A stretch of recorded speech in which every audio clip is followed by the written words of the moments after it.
Sabay-sabay natin alamin ang mga kaganapan na nangyayari sa ating bansa.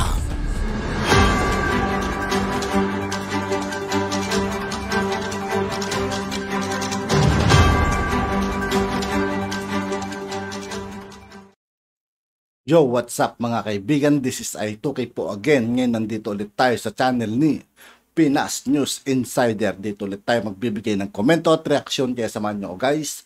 Let's go! Ito ang nakakagulat. Dating Comelec Commissioner Rowena Guanzon ay maaari daw di mo nang Naalala ko to mga kaibigan, tong babaeng to nung eleksyon. Ito yung todo makapagsalita ay Pangulong Bongbong Marcos eh. Yung sinisigaw niya magnanakaw, ganun. Puro sila paratang. Wala naman ebidensya. Wala naman napapatunayan. Diba? Kung naalala ko lang guys, natatawa ako nung panahon na nung araw na yun. Nung napanood ko tong babaeng to. Kapag napatunayan na nagkaroon ng iligal sa buwatan ng kanyang kampo at ng commissioner election or ng... Ulitin nga natin.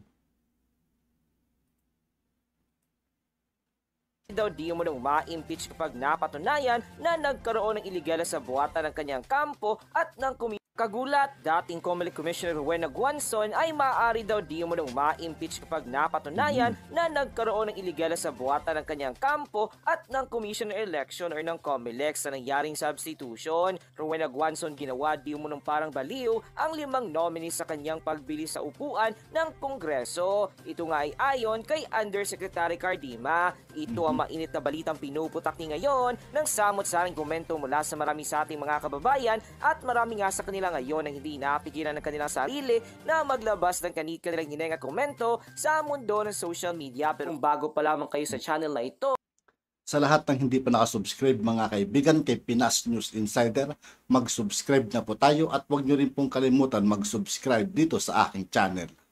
Huwag kalimutang i-click ang subscribe at notification bell para mas mangyatili kayo lalo sa lahat pa ng bagong videos na i-upload namin. At yun nga mga kababayan, mainit ang pinag-uusapan ngayon sa mundo ng social media ang di mo ni balitang maaaring humantong sa possible impeachment ang nangyaring controversial substitution ng mga nominees sa P4PW party list sa pangunguna ni former Comelec Commissioner Rowena Guanzon sa sandaling mapapatunayan daw di umano na may nangyaring labag sa batas sa sabuatan na pagitan ni Guanzon at ng Commissioner Election o ng Comelec. Ito nga ay ayon mismo sa batikang abogado na walang iba kundi si Atty. Ferdinand Topacio.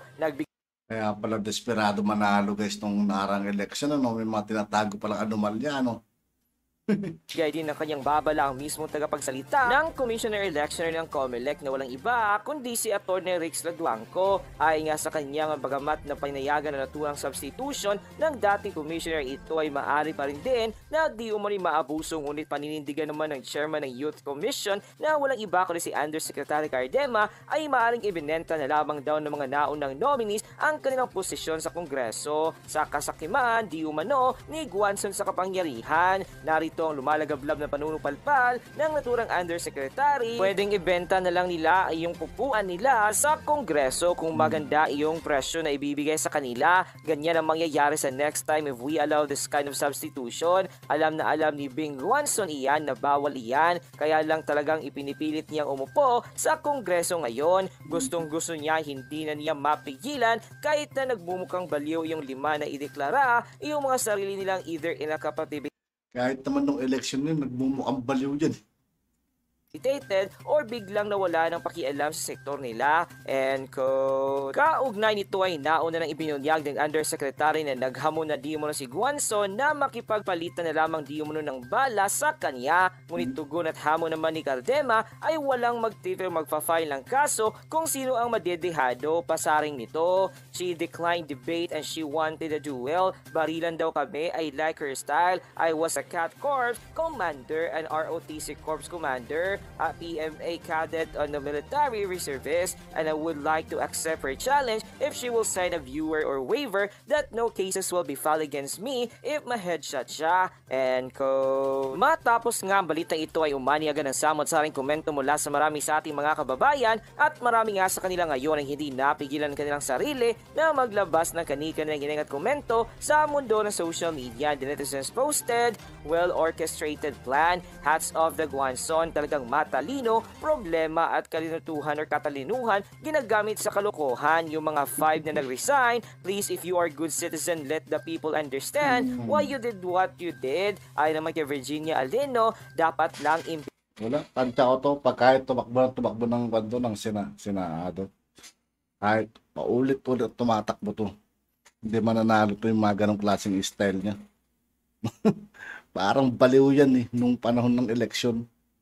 Ano naman pinagsisigaw niya Sila lang naman naniniwala doon. Wala naman may lapag na ebidensya, di ba? Painira nila sa ating mahal na Pangulo kung ano ba pinagsasabi nila. impeach them, that's abuse of power. Nabayaran yan siguro, pera-pera na naman. Ay naman ko Dominador Dara. Malamang sa malamang, baka nabayaran lang talaga. Kaya nagbabaliw-baliwan. Maraming mga mukhang pera dyan sa Comelec. Dapat balasain lahat ng mga top-ranking official dyan sa Comelec. Kasama yung mga supervisor at staff. Dapat magbago ang mga empleyado ng Comelec. Request ng taong bayan. Amen. Ay naman kay Raul Federa, I hope may mag-file ng impeachment sa 3 Comelec official na nag-aproba nito at matiran lang si Federino or matira lang si Federino at mapalitan na. Ay naman kay OA or AO Federino, talagang nakakapagtataka. Dapat investigahan yon, baka may tarakutan or takutan yon ng balihan. Ay naman kay Eduardo de la Cruz, ano ba yung nasa Comelec, parang nawalan na ng dignidad at prinsipyo. Dapat sipan ng lahat ng mga nasa Comelec, wala lang maniniwala sa kanila pag ganyan. Ay naman kay Alicia Coleman, great if this is true, not just talk about action, no fake news. Ay naman kay Miss Pearly and KHP, syempre merong imposible, walang panalo na mag-withdraw pa. Anong akala nila sa taong bayan walang alam sa summary ng situation?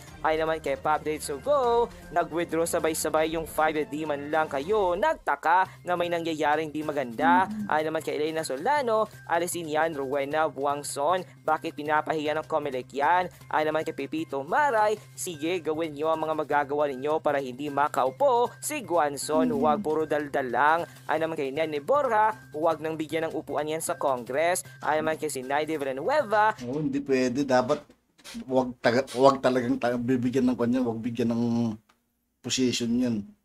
Sagabal lang yan. Magsisilbing anay lang yan. Taksil yan, Pangulo, Abak Batikan. Ay naman kay Roger Toringan, diba dapat resign muna siya sa Comelec bago tumakbo as party list? Ay naman kay Virginia Alino, dapat lang. Ay naman kay Ellen Cristina Orbedeloda, parang nagkaroon ng conspiracy at klaro na may deadline kung kailan ang submission ng pangalan ng mga nominees. Bakit pumayag ang Comelec sa ginawa ni Guanzon? More than 1 month na natapos ang national election pero pinayagan pa rin ng Comelec maka-upo ng congressman si Guanzon. Something must be wrong here. And go. At yun na nga mga kababayan, ano na ang At yun nga po mga kaibigan, dito po nagtatapos ang ating reaction video. Muli ako po si I2K ng Sundalo ng Tunggalo at 811. Maraming salamat sa patuloy na pagsuporta. Yeah, peace out.